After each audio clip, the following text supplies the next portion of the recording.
Hey guys, Clumsy here. Welcome back to Microsoft Flight Simulator. Clumsy flying today. How's everyone doing?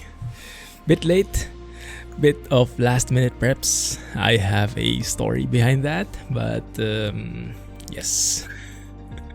We have plenty of things to do today. We have a lot to learn, especially me. But first, before we get into it, let's see who we have. Thanks, Scotsman, ever first. How are things? Yes, late indeed. Just a few minutes, just a tad. We can live with that, maybe. Hey, Patrick. Glad you managed to join. Did you join Jack on his stream a while ago as well? Hope you guys had a good time hunting. Hey, Tom. No problemo. Enjoy lurking. Murbaz, what's your latest victim? What are you flying right now? Have you tried this yet? I've heard some very good things about it. To be fair, guys, I am not qualified enough to fly this yet, but hopefully that will change with this stream. We will see. I've never flown it before. I have not flown it yet. That might be a bad choice for a stream, but as I mentioned, I have a story. So we'll get there. We'll get there bit by bit. Bunky, thanks for joining, man, and thank you for the resub. Goodness, that is 12 months now. 1 whole year of goodness. Thank you for being here. What are you flying at the moment?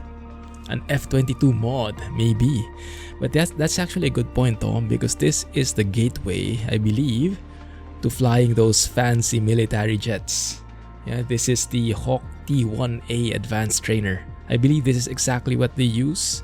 So you progress, you start from a GA plane, right? Like a Cessna 172, and maybe you get into a turboprop, and then you get into one of these to learn how to fly these jets. I think that is a more or less like a general progression. So this is actually a good spot to be in. Yeah, might actually work. You've been flying a bit of DC-6, nice. Started it and flew it without tablet 3 times. Congrats, you've kicked out the AFE as well. You've kicked out Doug. The turboprop trainers. Oh, that one I don't have. I was actually tempted to buy the Milvis PC6 today. I almost did. I just cheaped out the last minute. I think it got an update today and it's very promising. I've heard very good things about it as well. Yeah, exactly. What was the update about? I kept trying to look for specifics on the update. Everyone kept saying there was an update, but I didn't really see any change log, not even on the official Discord or website. Pretty interesting. Yeah, I'm really looking forward to stage 2 of that, where they add, because right now it's in stage 1, right? The PC6. Stage 2 would add the lots more, I think, different configurations. And also like a completely different cockpit and a more analog one instead of the G1000. NXI support and engine is even more interesting, so hopefully we'll get a chance to check that out too. But yes, so the story behind this, guys, is I've been in touch with Scott from Just Flight for quite some time, and he's been telling me that the Hawk is coming soon, and I was like, not really. I don't really know how to fly that, but maybe that's the perfect time to get into it. So okay, sign me up. And finally it released and it told me, and huge thanks to Just Flight for giving me a copy of this one, because I asked for a copy because I wanted to learn it, and he didn't reply to me. So I thought maybe he's busy, so he probably hasn't gotten into it yet. And I just checked my account, my Just Flight account, like an hour before the stream, just to double check what I have, and apparently I have this already. So Scott gave me the copy. He just didn't tell me because he's a very busy guy, understandably. So I had it, and I could have probably learned it over the weekend, but I didn't because I didn't know I had it. So I literally spent the last few minutes just trying to see if the plane will load and everything. So my excuse is we will be using this stream to learn this together, because there is a fancy PDF document. 135 pages of goodness, where you can learn all the necessary and unnecessary stuff, all the details, right, in typical Just Flight fashion. And there is actually a very nice tutorial at the end here. I'll get back to chat in a bit. I see it moving. Bear with me. So there is a tutorial right here.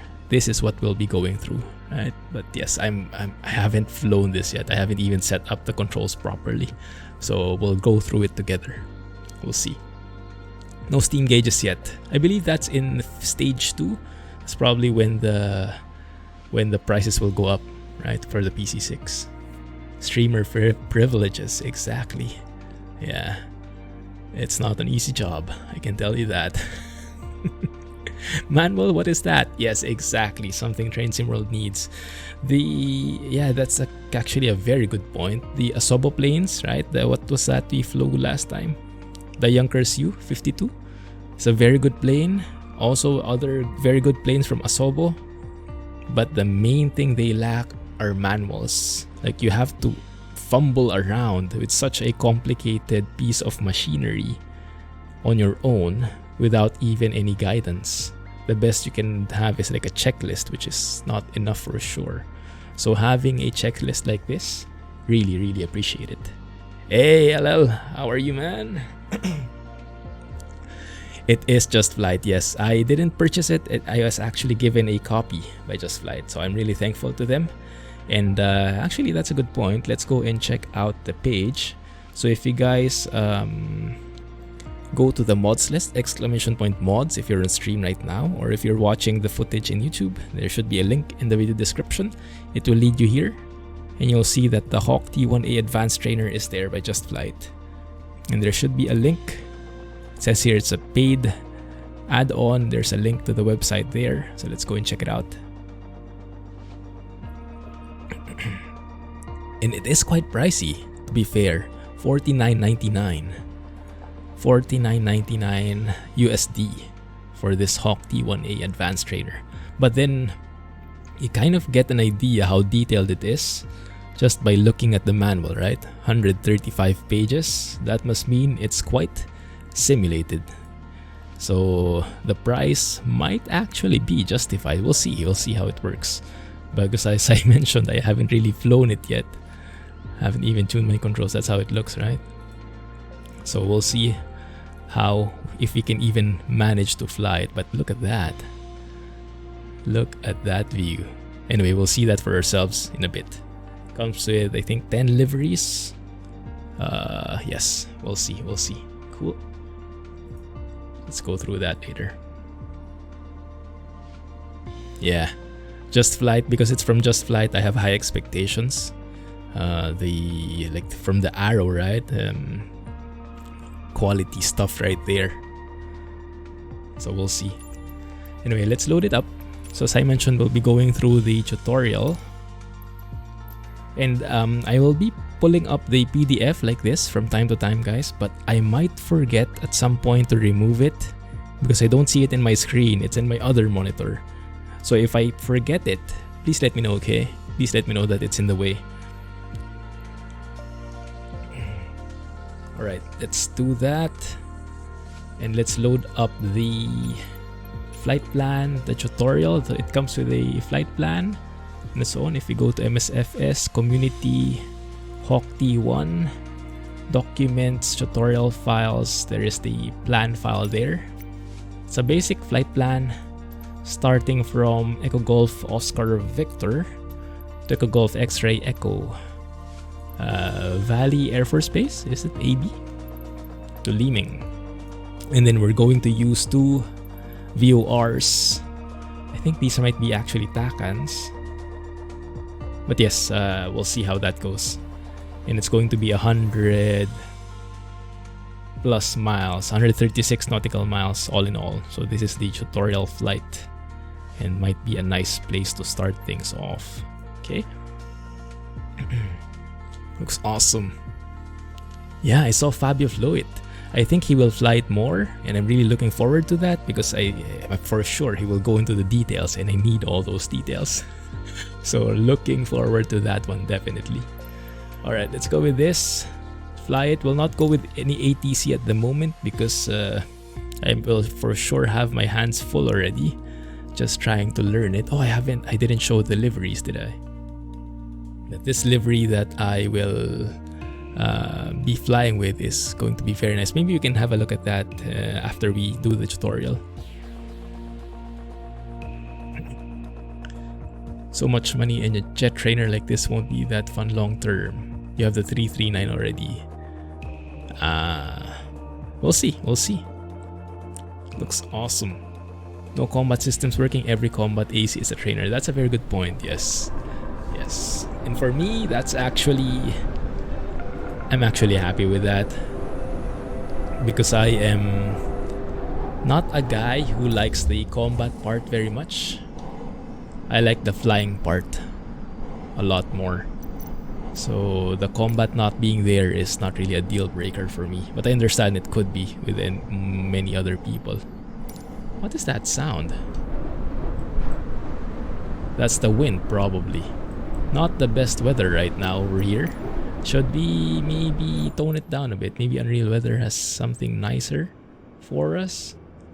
We'll see. Yeah, that kind of looks a bit better, right? A tad better. That's still real weather, just a different interpretation by Unreal Weather. Okay, looks nice. Okay, turn on the controller here. That's me. Guess let's have a look outside first before anything else.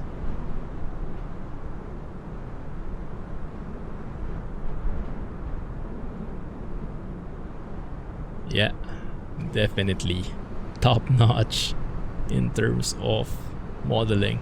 Now, I can't attest to anything about the accuracy, but my goodness, that looks so good.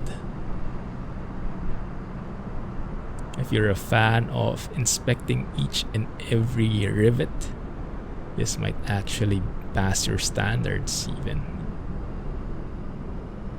Man, looking forward to flying this and taking photos. Actually, we can take a photo even now. Let's see, let's adjust the field of view a bit. They actually have custom pilot models as well, I believe. It's not the typical MSFS pilot. So the guy actually has like that helmet with the oxygen mask and everything. And what is this? Is this the pitot tube? Oh, well, we'll have a look. We'll have plenty of fun with this one, looks like. Okay, it's a beauty. So there are, I believe, 10 different liveries for it. Let's actually have a look in the PDF. Because I believe if you go to the beginning here, let's see, there is something mentioned about that there. 13 paint schemes. The one we're using is... Oh, I can't remember which one it is, but I think it might be this one. Yeah, the Air Force 92 Squadron XX329er. X-Ray 329er, is it? No, this is 341. No, it's actually the Empire Test Pilot School livery that we're using. That's the one. So yes, let's go ahead and learn. And if you know anything about this, pointers are more than welcome. Started a world tour. Hey, that's nice, man. Pan Am World Tour. Oh, there is a flight plan for it. Nice. How long is the entire trip? Cost 60% less. All good. Alright. Let's load up the PDF again here. Let's go for very strong winds here, huh? Yikes. Let's go for flying the Hawk here. Okay, so first things first, we load up. And is the text too small? Should I zoom in? How is it from your angle, guys? Let me know, okay? Because maybe later on I will just read this on my own, and you'll have to trust me that I'm reading it right. Because otherwise you won't see what I'm using or what I'm doing on screen, on the plane itself. So first things first is we actually need to go to the rear cockpit first. And from what I heard this actually makes sense. I think I heard this from Fabio. Because this is a trainer, right? So your instructor will actually be behind you. So the instructor has to set some controls first.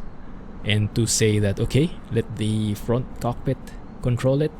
So you have to, the first step is to actually do stuff at the back and prepare that.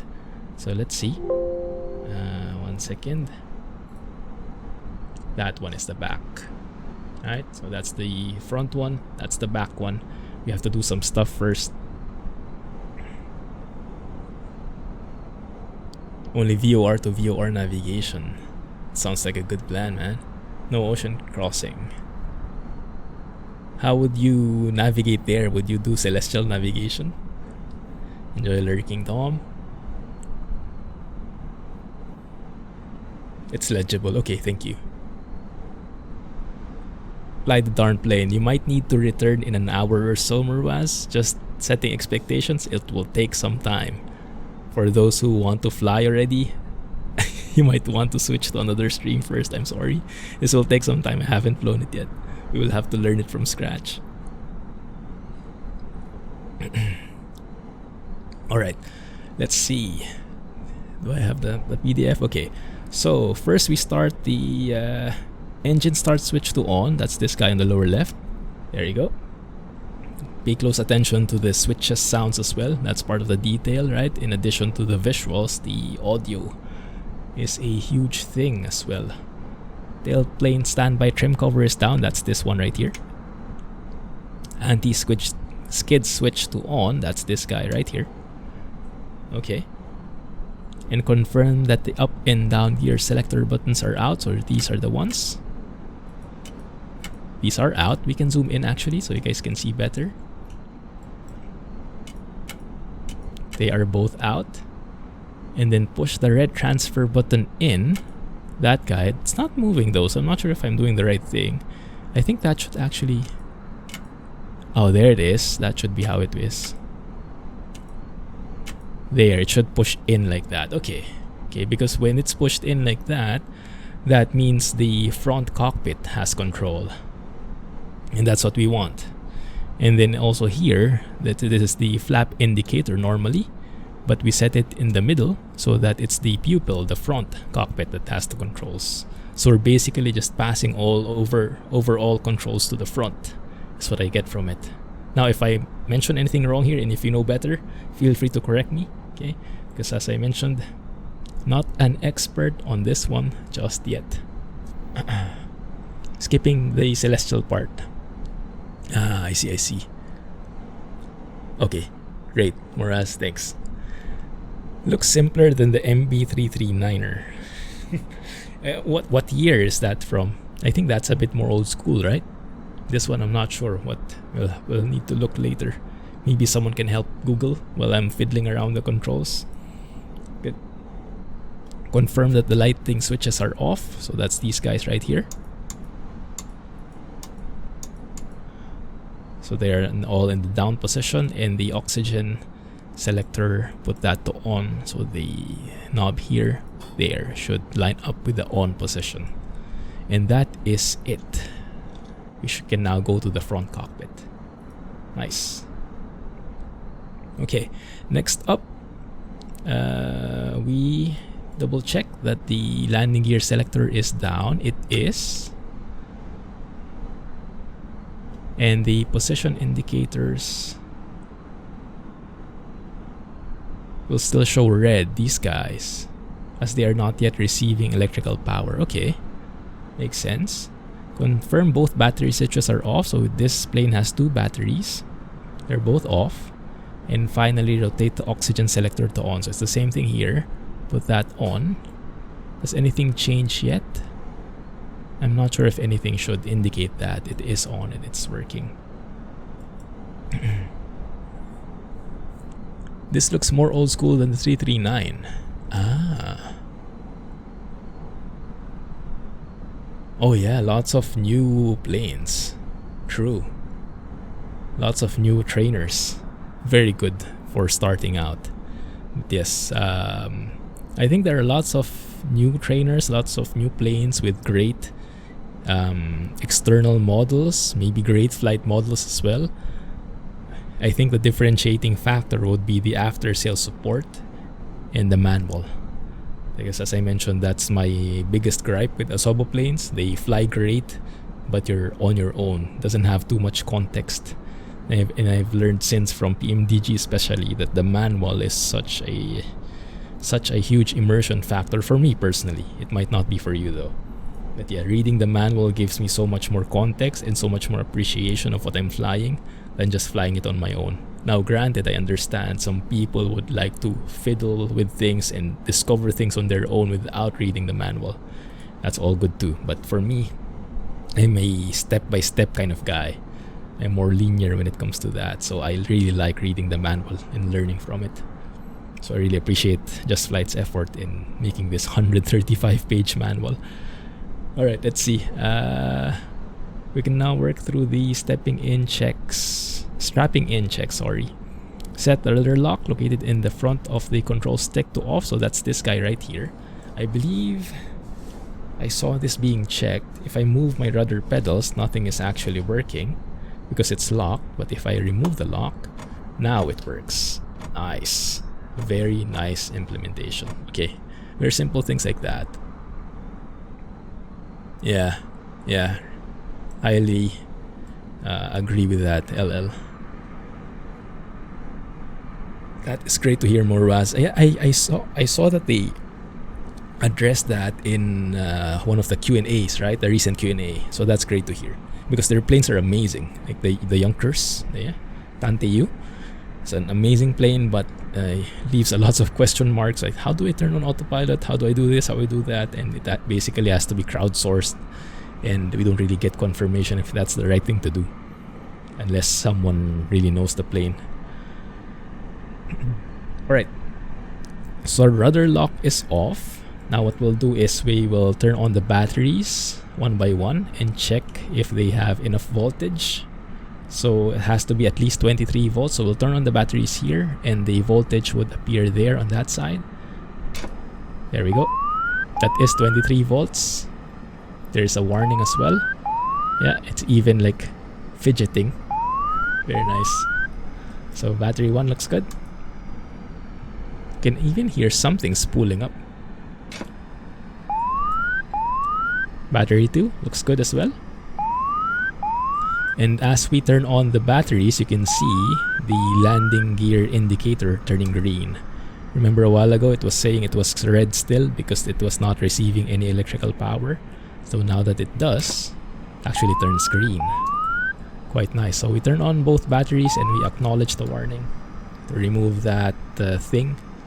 That at least this one it works, right? In the other planes right now, with Sim Update 6, it got broken. I believe in the TBM was one of the victims.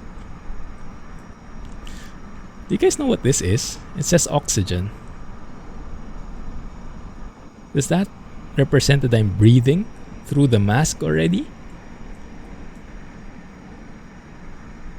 That seems like an eye that's opening and closing. Very interesting. And you have the iconic Just Flight EFB right here, with all the different switches. Oh, let's actually have a look at that. So you have different aircraft states. Cold and dark, ready for takeoff, ready for start. You can have state saving as well. I know a lot of people who like that. That's something I particularly like with the Arrow. Really makes it feel yours, right? And you have some autopilots in here, which I think is not really in the plane, but you can actually have some kind of autopilot system just to help you out. And then you have different payloads even. Wow, okay. I have no idea what any of these mean. They might be weapons, probably, because it says payload, right? Okay. But yeah, maybe we can click one of those. Ah, yeah. Pylon, launch rail. So I guess that would reflect outside as well. Nice. Hey Gary, thanks for joining.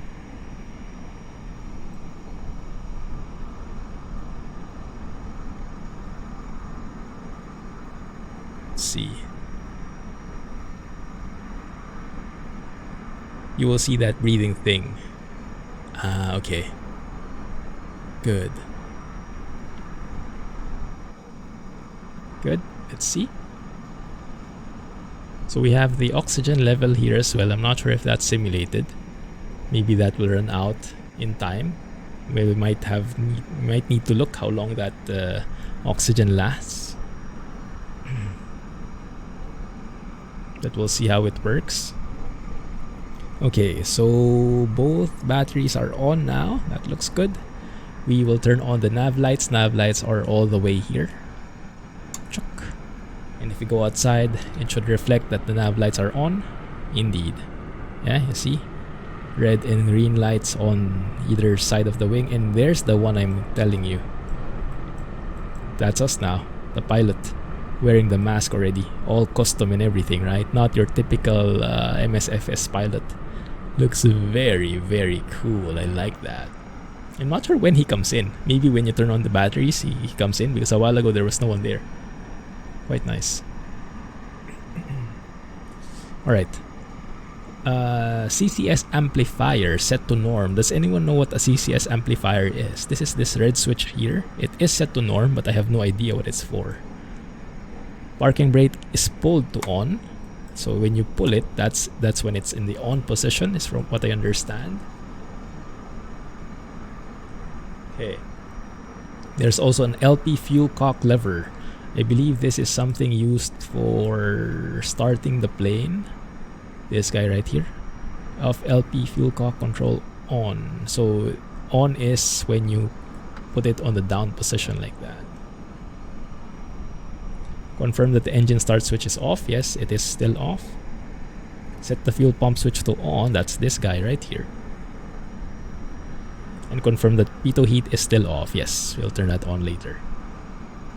Tailplane standby trim cover. That's down. Ignition switch is normal. I believe that is somewhere here. 1 second. Yeah, that's this one. Normal. Throttle is set fully aft. Yes.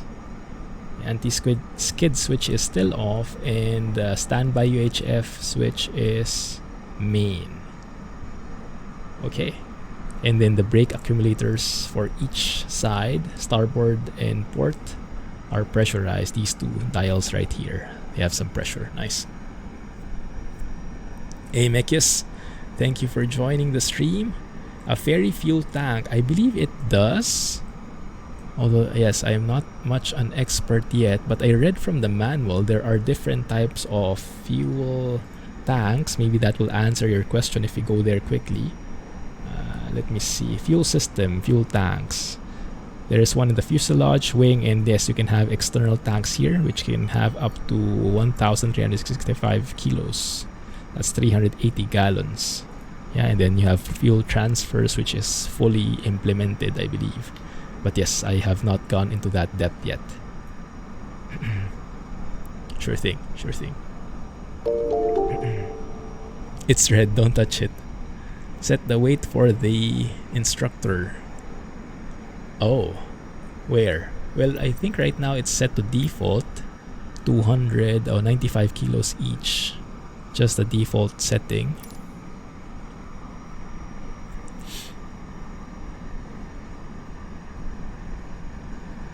Engine was not happy. Oh, very nice. Nice ATS mods. Hey Captain, that's me. Don't worry, that's me. Thanks for the follow, Mekius. Appreciate it. Yeah, I am looking forward to the Steam gauges too. But it might be best to buy it now because I heard it will get more expensive when the Steam gauges come. Yeah. Same here, larger. Same here. So I heard it's very good already, but it will be even better that way. Alright. So let's get back to the list. Where were we? Okay, next up. Left instrument panel. Confirm that neither UC, undercarriage gear, or flap standby handles have been pulled out. I have no idea where that is. It's not indicated in the manual. It says here Neither the UC undercarriage gear or flap standby handles have been pulled out. So I'm guessing it's somewhere here on the left side. But yeah, I'm hoping it's not pulled out. Oh, maybe it's these guys. Oh yeah, these ones. UC and flap. Okay, these ones. Okay, but those are for emergencies. That's probably like when the hydraulics don't work, when your gear won't deploy, you pull that and it just lowers and you can't raise it anymore. Maybe something along those lines. Same with flaps. Alright, 3 greens. We did confirm that. Right, flap selector is up. Yes, so that's the flap indicator. Set the UHF's function to both and confirm that the mode switch is set to manual. Okay, there you go. That is manual. Set the volume as required. Let's put it at max.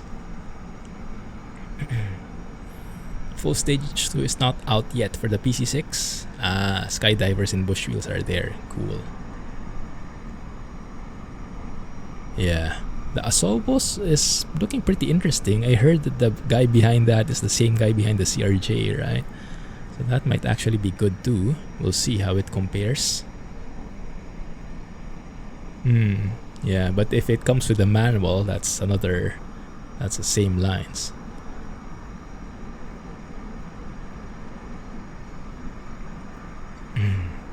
Failures aren't modeled very well in the Junkers. Okay, let's see. Where was I? Moving across to the center in the lower instrument panels. Okay. Confirm that the DGI flag. What the heck is a DGI flag? Lots of different terms that I'm not familiar with. These are probably for maybe military planes, huh? Is retracted and the turn and slip indicator window is black. Anyone ring a bell with those terms? Maybe I turn this off for now so I can see. Center and lower instrument panel. Okay, I think that's this one. Center and lower instrument panel is this guy, this entire area. Let's go and read that up again. Confirm that the DGI flag is retracted.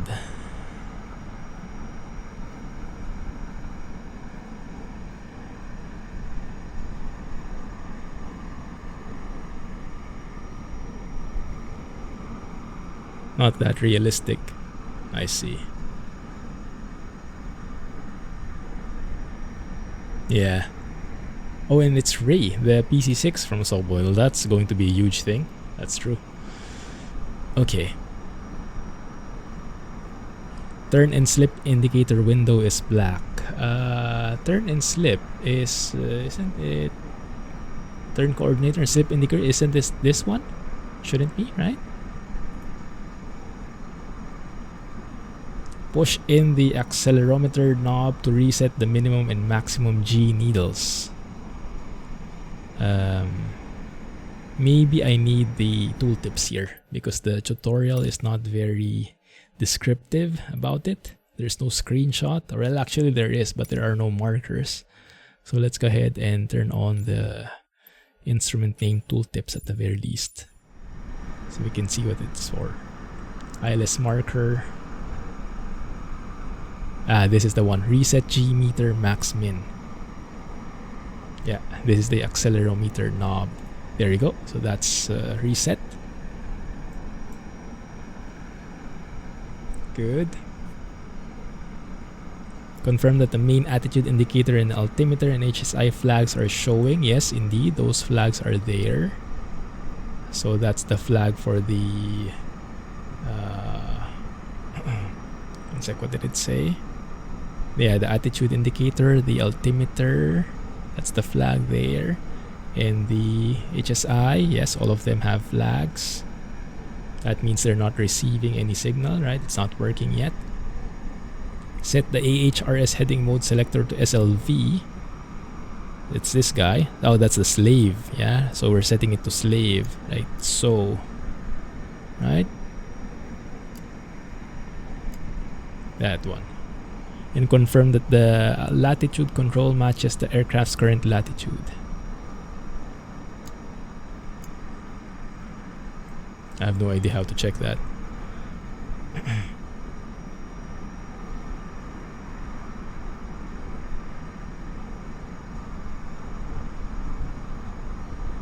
Push the ILS marker light in. I saw that here.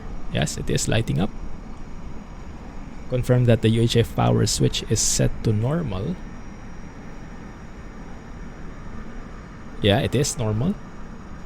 And confirm that the standby instrument power switch is set to normal. Standby instrument power switch. That's this one is normal. Okay, good.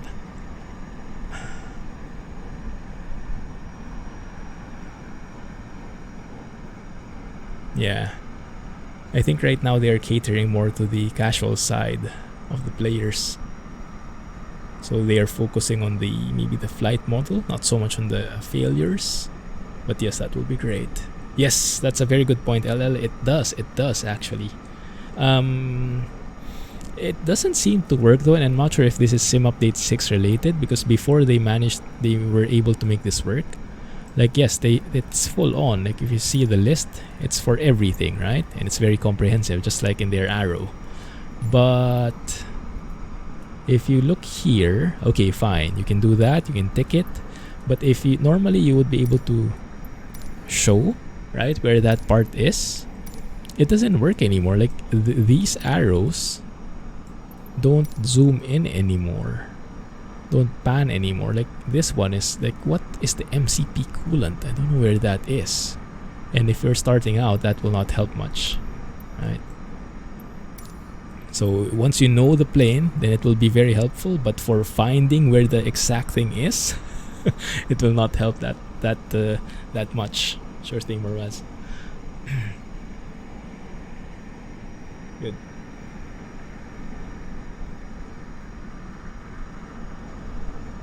Okay, that looks good. So all the checks are being done. This is not all of this need to be done, right? Because they're mainly in the default position. So now we move to the right instrument panel right here. Confirm that the Oxy CWP caption, the something warning, basically the light, the oxygen light is off. Okay, that means oxygen is okay. The oxygen contents are over a half full, so this is the oxygen contents. Yes, it is full.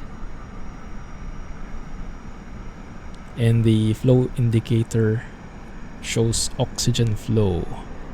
It might be this one, huh? The one that's breathing like that. Confirm that we have sufficient fuel for the flight, and both the rotation and GTS indicators show black. Yeah, rotation and GTS are both black. And where is the fuel tank? That's this guy in the middle. Is that enough? I have no idea. I hope so. Yeah, not highlighted. I'm not sure why not. Maybe it's Sim Update 6 related. Hey, Breezewind, thanks for joining the stream.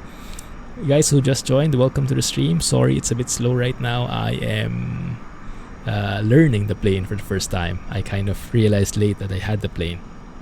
Just Flight gave me a copy and I wanted to learn it. So we're learning it together right now. But yes, enjoy the chill vibes, and hopefully we get on the air in an hour or so. But yes, it will take some time. Just setting expectations. Cool. Alright, so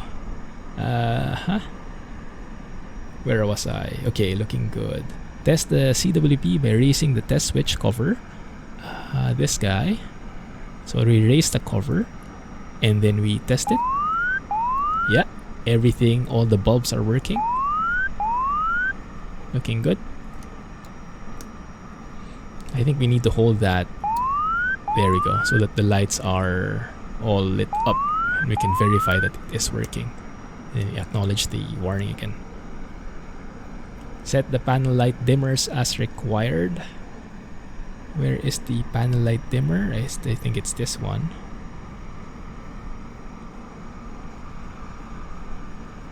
Doesn't seem to change anything yet.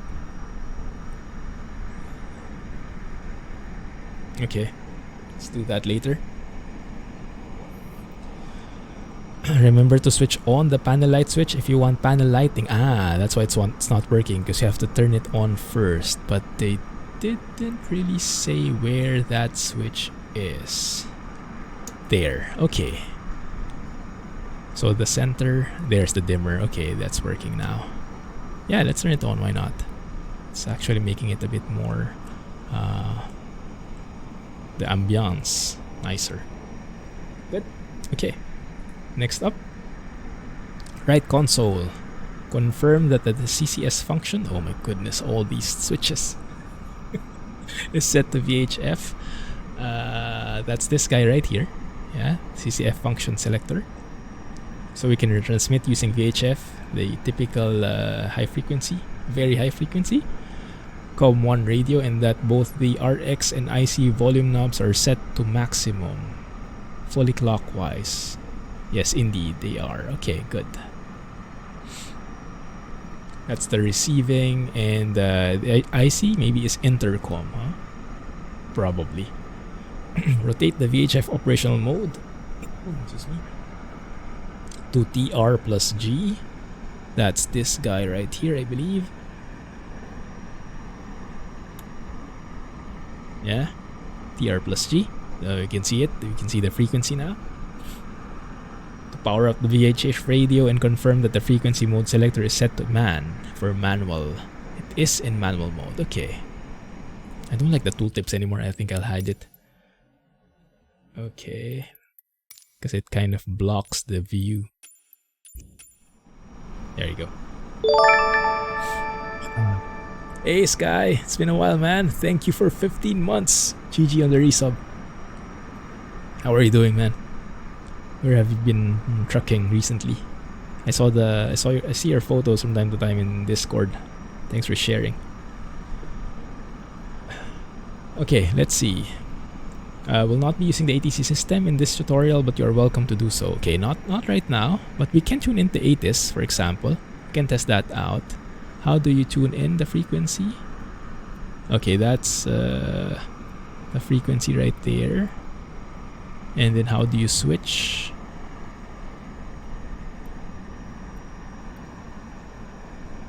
So that's for each digit, I believe. Yeah, indeed. Okay. And then you switch it using how? That's the volume, VHF. That's the dimmer probably. Let's see if we change that. I'm guessing that's the standby frequency. And the active one is here at the top. So there must be a way to switch it. Like for example, if you want to tune in to ATIS, our radio is off.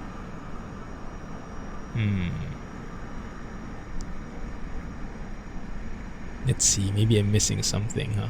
Or maybe the plane is not properly detecting that the radios are on already. Or maybe I should switch this on. Not really. Let me see if I missed something. CCS function is set to VHF. Yes. RXIC all maxed out. TR plus G. Yes, that's the way that this power up. This is manual, yes. Okay. Rotate the IFF SSR master knob to standby to power it up. That's this one right here. There it is. Test pass. Confirm that the test pass message is shown on display. It indeed is, and now it's changed into the hour squawk. Rotate the TACAN function selector to TXRX, transmitting and receiving, I believe, to power up. There you go. Tune the first TACAN viewer RDME on our flight plan, Wallasey, Whiskey Alpha Lima, 114.1. How do you tune that in here?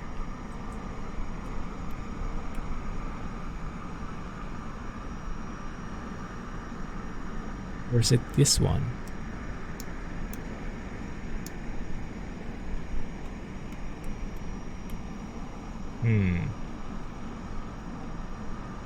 You have a week off. Ah, happy vacation. That's great to hear, man. Yes. The stream is a bit slow at the moment, but hopefully we get there bit by bit. But hope you enjoy the chill vibes. Okay, tune the first Takan VORDME on our flight plan, Wallasey, by selecting 088. Selecting 088? This one? And rotating the mode selector to X. Yeah, that's X. The tooltip on the channel selectors will indicate that 114.1 is tuned. Oh, 1 second. I need a tooltip apparently. Really? Why? I guess that's a different way of tuning in. I was expecting I would tune in manually 114.1. Okay. Oh, indeed. Yeah, it is 114.1. Oh, because it's a Takan kind of thing. Oh, interesting. If it's an X, the frequency is different. So this 088 actually corresponds to 114.1. I'll have to read about it. I know nothing about Takan. But from what the only thing I know is just like it's a VOR, but the military version. So that probably is a bit different in how it's working. Okay. Rotate the ILS mode selector to ILS. Okay, this one. And select a frequency of 110.3 for ILS runway 16 at RAF Liming, where we're going. How do we select that? Oh, you can actually move this. 1 1 0 decimal 3 1 1. Oh, the okay, the first two, the one, the hundreds one is not here. It's only the tens and the ones. 110.3. So that's actually how it looks. Looks a bit different because the one is understood. It's always there. Okay, good. We're in ILS mode. Finally, rotate the cabin air temperature selector to auto. This one? Oh my goodness, that's taking long. Go to auto position.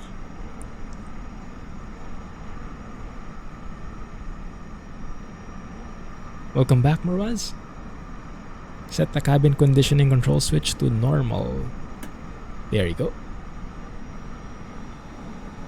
Good. Oh, I'm hearing something. They're conditioning, I think. Starting to come up. We're now ready to start the engine. Ta-da! Just an hour in. Okay, so close the canopy by either clicking on the yellow and black MDC handle on the right portion of the canopy grab handle on the left portion, or clicking the EFB tablet button. Okay, I think we have to close it first. I don't think we have closed it yet. Maybe I missed that. Should be right there. Not that one. Close it first, like...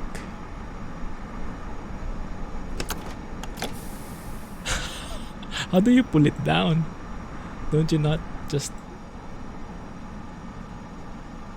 There. Good. I love those sounds. And then we can close it here. Yeah? With canopy locked, arrows must be in line. Okay, that looks locked. Hey, Scotsman. I know, right? I know. Next stream, we start the engine. Getting there, bit by bit. Okay, using the tablet EFB, remove the chocks, covers, flags, and steps.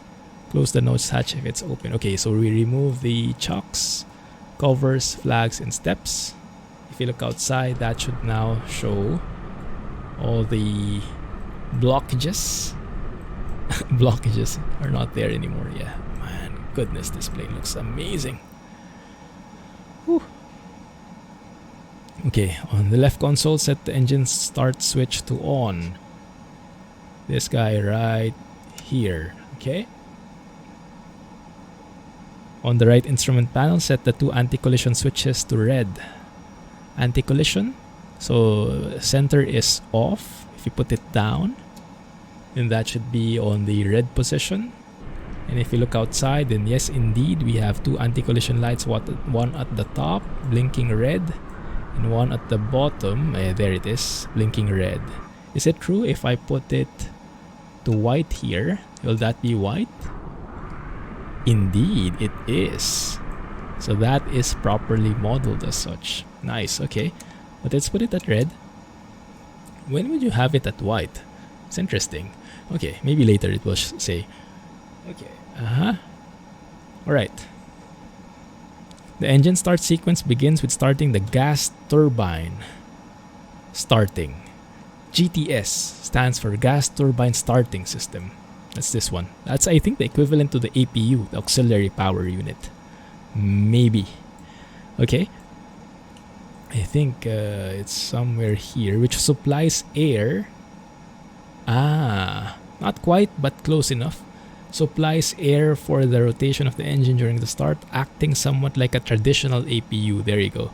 Press the start relight button on the front of the throttle lever or use the APU starter control assignment. So that's this guy right here. I think. Yes. Oh, we hear something? Something changing? I definitely hear something.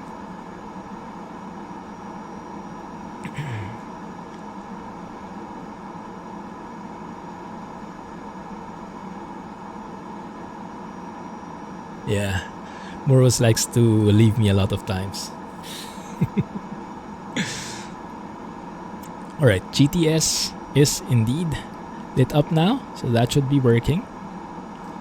Do we have any indicator on that? Like, I don't know, NG or something. Let's see. Okay. The GTS air producer accelerates to idle, taking approximately 20 seconds, indeed. And the GTS indicator on the right instrument panel shows green, indeed. Once it has stabilized at idle, yes. Okay, good. So now, we'll set the engine start switch to start and release. So set that to start and release. We can see the rotation indicator is on. We can see the RPMs actually rising now. I mean, you can hear the engine starting to spool up. The engine will begin to spool up, and once the rotation indicator shows green and the RPM has reached approximately 15 to 20%, that's actually it, click on the throttle idle stop lever to advance the lever to the idle position. That's basically introducing fuel, I believe. Because initially, it's just turbine spinning, right? Getting some air in, spinning, and now we're introducing fuel, and now it's starting to, this is the real startup now, and we can definitely hear that. Monitor the TGT indicator. Indeed, the TGT. What is TGT? Something gas temperature, maybe. Turbine gas temperature. Love that sound. Very nice. Starting to move the throttle lever back to the HP off position if the TGT is going to exceed 570 degrees Celsius. Okay, so it shouldn't exceed 570 degrees. That does seem a bit loud, doesn't it? When you got the Bell 47, yeah. Anything that has intense hand flying, I think, is in line with your tastes. Okay, let's lower the volume just a tad there. Let me know if that's okay, or if you want it lower. Okay, looking good.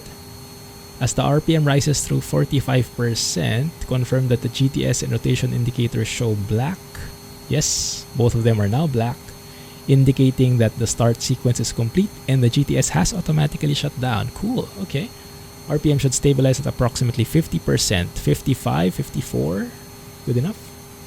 Check that the fire oil, FPR, and trans warnings are off. Fire, oil, FPR, and trans. Yep, they're all off. Basically, only hydraulics 2 and skid is on.